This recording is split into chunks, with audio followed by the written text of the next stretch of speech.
नमस्कार दोस्तों, स्वागत है आपका एक बार फिर से हमारे YouTube चैनल पर। दोस्तों, जन्माष्टमी को लेकर कई लोग बहुत ज़्यादा कन्फ्यूज़न में हैं। कौन सी तारीख को जन्माष्टमी पड़ रही है? दोस्तों, जन्माष्टमी का त्यौहार श्री कृष्ण के जन्मोत्सव के रूप में मनाया जाता है। इस दिन लोग कृष्ण जी की भक्ति में लीन होकर पूजन करते हैं और मनोकामनाओं की पूर्ति की प्रार्थना करते हैं। दोस्तों, हम सबको पता है कि कृष्ण जन्माष्टमी काफ़ी नज़दीक आ रही है और जैसे जैसे ये नज़दीक आ रही है वैसे वैसे उत्सुकता बढ़ती जा रही है, क्योंकि प्रत्येक सनातनी भाई बहन को भगवान कृष्ण जी से बड़ा लगाव है। वह सबके प्रिय हैं और सबका कल्याण करने वाले हैं।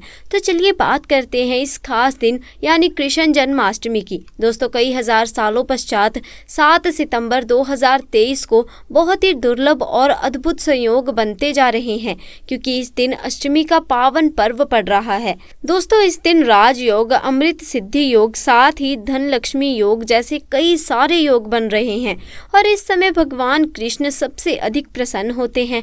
यानी आप भगवान से इस दिन जो भी मांग ले वह अपनी हर इच्छा भगवान कृष्ण शीघ्र ही पूरी कर देते हैं। वहीं दोस्तों, कृष्ण भगवान को प्रसन्न करने के लिए जन्माष्टमी पर कुछ खास उपाय करने चाहिए जो कि आपकी किस्मत बदल सकते हैं और आपको मालामाल बना सकते हैं। दोस्तों, यदि आप भी अपने जीवन में भगवान कृष्ण की कृपा पाना चाहते हैं तो कमेंट में राधे कृष्ण लिखना ना भूलिए। दोस्तों, आज की इस बेहद ही खूबसूरत वीडियो में आप सभी का स्वागत है। दोस्तों, कृष्ण जन्माष्टमी वर्ष 2023 में कब मनाई जाएगी, किस दिन आप जन्माष्टमी का व्रत रखेंगे और कृष्ण जन्माष्टमी की पूजा का शुभ मुहूर्त क्या रहेगा। इसके अलावा हम आपको बताएंगे कि जन्माष्टमी के व्रत का पालन किस समय किया जाएगा और जन्माष्टमी की संपूर्ण पूजा विधि क्या है। इस दिन में कौन से उपाय हैं जिसको करने से आपकी किस्मत चमक जाएगी और आपकी मनोकामना पूरी हो जाएगी। दोस्तों, यह पर्व भगवान श्री कृष्ण जी के जन्मोत्सव के रूप में मनाया जाता है। भगवान श्री कृष्ण का भादो मास के कृष्ण पक्ष की अष्टमी तिथि को रोहिणी नक्षत्र में जन्म हुआ था और उनके जन्म के दिन को आज भी काफ़ी धूमधाम से मनाया जाता है।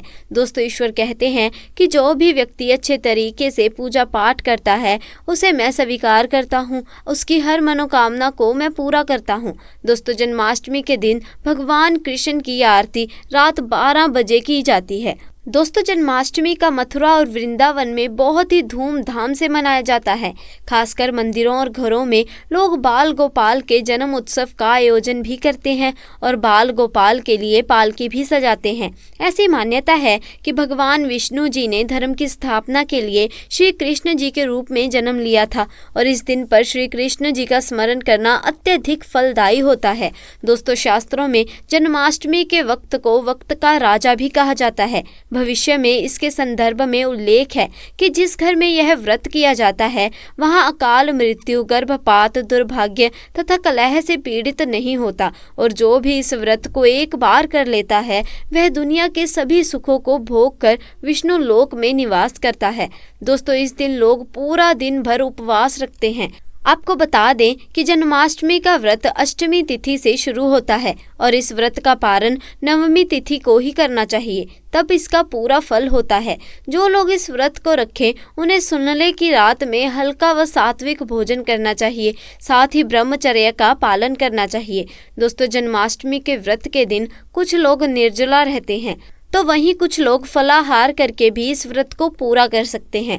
दोस्तों, जन्माष्टमी के दिन प्रातःकाल जल्दी उठकर स्नान आदि कर स्वच्छ कपड़े पहने। इसके पश्चात पूर्व या उत्तर दिशा की ओर मुँह करके बैठ जाएं और अपने हाथों में थोड़ा सा जल, पुष्पक, अक्षत ले लें और जन्माष्टमी का संकल्प करें। इसके पश्चात भगवान कृष्ण जी की पूजा करें।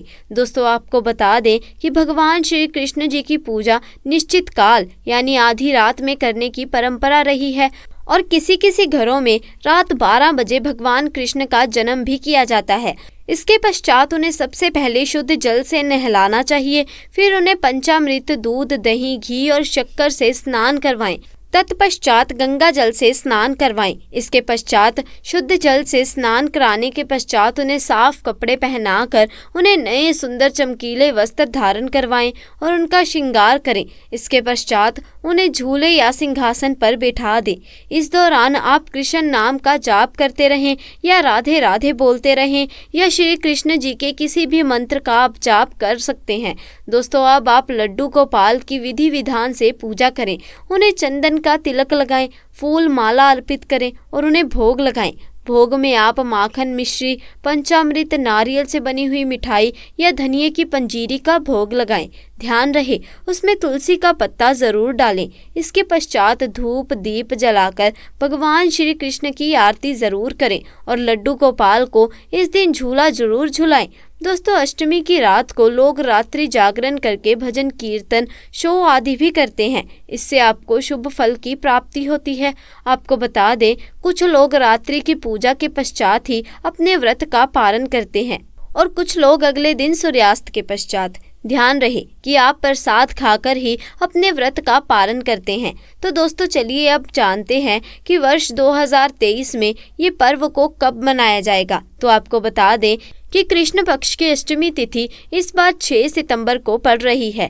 यह कृष्ण का 5250वां जन्मदिन होगा। ऐसे में यह 6 सितंबर को दोपहर 3:33 से शुरू होगा और 7 सितंबर को शाम 4:14 तक रहेगा। दोस्तों, इस दिन 9:20 से रोहिणी नक्षत्र शुरू होगा। दोस्तों, पूजा के लिए इस बार शुभ मुहूर्त 40 मिनट का है, जो कि 12:02 से 12:48 तक रहेगा। ऐसे में इस दिन रोहिणी नक्षत्र का संयोग भी बन रहा है। ऐसे में इस समय में पूजा करने से 3 जन्मों से मुक्ति मिलती है। दोस्तों, यदि किसी की आत्मा प्रेत योनि में भटक रही हो तो उनके नाम से की गई पूजा उनकी आत्मा को मुक्ति प्रदान कराती है। दोस्तों, इस दिन का व्रत संतान का सुख देने वाला होता है। ऐसे में इस बार का व्रत करना ना भूलें। साथ ही जो इस बार व्रत शुरू करना चाहते हैं, इस बार उनके लिए सबसे अच्छा मौका है भगवान श्री कृष्ण की कृपा पाने के लिए। ऐसे में फिर आप भी इस व्रत को शुरू कर सकते हैं।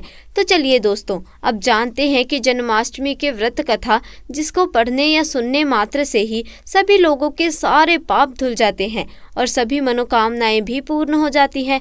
दोस्तों, स्कंद पुराण के मुताबिक यदुवंश के राजा उग्रसेन का राज चलता था। उग्रसेन का सबसे बड़ा पुत्र कंस, जिसकी चचेरी बहन देवकी थी, कंस अपने ही पिता को जेल में डालकर स्वयं राजा बनकर राज करने लगा। पर दूसरी ओर कश्यप ऋषि का जन्म राजा सूर्य के पुत्र के रूप में वासुदेव का जन्म हुआ, जिसके बाद आगे चलकर वासुदेव का विवाह देवकी से संपूर्ण हुआ और देवकी को विदा करने के दौरान एक आकाशवाणी होती है, हे कंस, आज जिस बहन को इतने प्यार से विदा कर रहा है, कल उसी का 8वां पुत्र तुम्हारी मौत का कारण बनेगा। ऐसा सुनते ही कंस देवकी को मारने के लिए हावी हो गया, पर सैनिकों और वासुदेव के वचनों ने ऐसा होने से बचा लिया। वासुदेव सत्य थे। उन्होंने कंस को वचन दिया कि वह अपना 8वां पुत्र उसे सौंप देंगे। दोस्तों, वासुदेव जी की बात सुनते हुए कंस ने उन दोनों को बंदी बनाने का निर्णय ले लिया और उनके पास पहरेदार लगा दिए। इसके पश्चात कंस ने देवकी के सारे संतानों को मारने का प्रण ले लिया। इस निश्चय के अनुसार देवकी के 7 संतान कंस द्वारा मारे गए। इसके पश्चात देवकी के 8वें पुत्र का जन्म हुआ।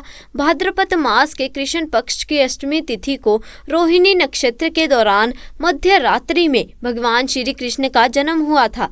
बालक जन्म लेते ही कोठी प्रकाश में हो गई। साथ ही एक आकाशवाणी भी सुनाई दी कि तुम बालक को गोकुल में रह रहे नंद बाबा के यहाँ छोड़ आओ, तो वहाँ एक कन्या का जन्म हुआ है, उसे तुम यहाँ ले आओ। ऐसा सुनते ही वासुदेव की हथकड़ियाँ खुल गई और वह तुरंत एक टोकरी में श्री कृष्ण को रखकर इसे माथे पर लादे गोकुल की ओर निकल पड़े। रास्ते में यमुना नदी बाल कृष्ण के चरणों को स्पर्श करने के लिए उफान पर आ गई। फिर चरण स्पर्श करते ही पूर्ण शांत पड़ गई। इसके पश्चात वासुदेव ने अपने पुत्र को यशोदा मैया के बगल में सुलाकर वहां से कन्या लेकर वापस कारागार लौट गए। तत्पश्चात जेल के दरवाजे अपने आप बंद हो गए। उनके हाथों में फिर से हथकड़ियां लग गई। इसके पश्चात सारे पहरेदार भी उठ गए और कन्या के रोने रोने की आवाज आने लगी। सूचना मिलते ही कारागार से कन्या को लाया गया और उसे मारने का प्रयास किया गया, लेकिन वह आकाश में उड़ गई और बोली, अरे मूर्ख, मुझे मारने से क्या होगा? तुझे मारने वाला पैदा हो चुका है। यह बात सुन कृष्ण का पता लगाकर उसे मारने का खूब प्रयास किया गया। उन्हें ढूंढने के लिए राक्षस भी भेजे, लेकिन कृष्ण को कोई नहीं मार सका। अंत में इन्हें कंस का वध किया और उग्रसेन को पुनः राजा बना दिया गया। इस प्रकार श्री कृष्ण जन्माष्टमी की व्रत कथा पूरी होती है। वैसे दोस्तों, आपको बता दें कि महाभारत काल में युधिष्ठिर ने श्री कृष्ण जी से सवाल किया था कि घर में सुख समृद्धि का वास बना रहे और घर में हमेशा रुपया पैसा और हमेशा घर में खुशियां रहें, उसके लिए हमें क्या करना चाहिए। तब भगवान श्री कृष्ण बताते हैं कि कुछ ऐसी चीज़ें हैं जिन्हें हमेशा अपने घर में रखना चाहिए। जिस घर में यह चीज़ें हमेशा विद्यमान रहती हैं दोस्तों, उस घर में धन और सुख अपना स्थान निवास बनाकर रहते हैं। दोस्तों, जिस घर में यह चीज़ें होती हैं उस घर में कभी भी किसी चीज़ की कमी नहीं होती।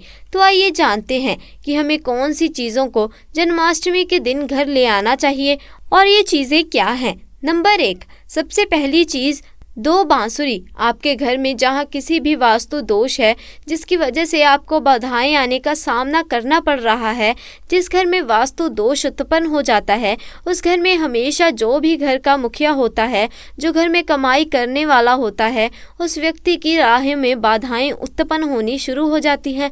वास्तु दोष के कारण ही घर में लड़ाई झगड़े भी होते हैं।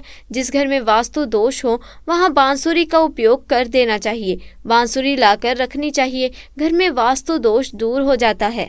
लेकिन दोस्तों, इस बात का ध्यान रखना चाहिए, जब भी आप अपने घर पर बांसुरी लेकर आएं तब बांसुरी को घर में लाकर सीधा नहीं लगाना चाहिए। कई लोग क्या करते हैं, अपनी दीवार पर बांसुरी को सीधा लगा देते हैं। सीधा कभी नहीं लगाना। बांसुरी को थोड़ा सा तेल लगाने से ही लाभ मिलता है। साथ ही बांसुरी का मुंह हमेशा नीचे रहना चाहिए। इसके अलावा दाम्पत्य जीवन में, पारिवारिक जीवन में पति पत्नी के जोड़े में तनाव रहता है, पर बांसुरी लेकर सोने से भी लाभ मिलता है और घर में लोगों से भी वास्तु दोष होता है वह दूर हो जाता है। नंबर 2, दोस्तों, शास्त्रों और पुराणों में मोर पंख का बहुत महत्व है। दोस्तों, आपको भी श्री कृष्ण के मुकुट को अपने घर पर लेकर आना चाहिए। दोस्तों, जिस घर में मोर पंख का प्रयोग होता है उस घर में हमेशा अमंगल टल जाता है। विशेष रूप से कहा जाता है कि मोर पंख से जो बुरी आत्माएं होती हैं वह दूर चली जाती हैं। मोर पंख को भगवान श्री कृष्ण ने अपने मुकुट पर स्थान देकर मोर पंख का सम्मान किया है। वास्तु के अनुसार मोर पंख घर में रखने से अनेक प्रकार के वास्तु दोष दूर हो जाते हैं। साथ ही मोर पंख सकारात्मक ऊर्जा को अपनी ओर खींचता है और नकारात्मक ऊर्जा को दूर कर देता है। जी हाँ दोस्तों, जिस घर में मोर पंख होता है उस घर में श्री कृष्ण का निवास होता है और जहाँ पर भगवान श्री कृष्ण का निवास वहां पर 33 कोटि देवी देवताओं का निवास होता है और उस घर में सुख समृद्धि और दौलत पैसे की कभी कोई कमी नहीं होती। नंबर 3, गाय। दोस्तों, हिंदू सनातन धर्म की स्थापना के वक्त गाय का अत्यधिक महत्व है। गाय में 33 कोटि देवी देवताओं का निवास होता है। वह गाय में बताया गया है। हमारे शास्त्रों में कामधेनु गाय की महिमा बताई गई है। गाय के भीतर गुरु ग्रह का वास होता है, देवताओं का निवास होता है। यदि गुरु ग्रह किसी व्यक्ति की कुंडली में नीच स्थिति में हो तो उसे गौ सेवा करनी चाहिए। वहीं दूसरी, अपनी सुख समृद्धि के लिए आपको प्रतिदिन गौ सेवा करनी ही चाहिए। ऐसा करने से उस ग्रह की दृष्टि से आप बच सकते हैं। इसके अलावा वास्तुशास्त्र के अनुसार पूजा स्थान और बैठक के कमरे के ईशान कोण में चांदी की गाय और उसका बछड़ा रखने से भी भाग्य में वृद्धि होती है। जी हाँ दोस्तों, पूजा का स्थान होता है, उस स्थान में या फिर बैठक का कमरा होता है, उस कमरे के ईशान कोण में आप चांदी की गाय के बछड़े को चांदी की प्रतिमा में रख सकते हैं। वहां लगा दें, आपका भाग्य चमक जाएगा। आपका भाग्य दोस्तों आपका साथ देने लगेगा। आप जो भी कार्य करेंगे उस कार्य में आपको सफलता देखने को मिलेगी और आप यकीन नहीं कर पाएंगे कि आपके साथ स्वयं श्री कृष्ण का आशीर्वाद रहने लगेगा। दोस्तों, नंबर 4, दोस्तों अगली जो चीज़ है वह भगवान श्री कृष्ण जी को बचपन से ही माखन बेहद पसंद है।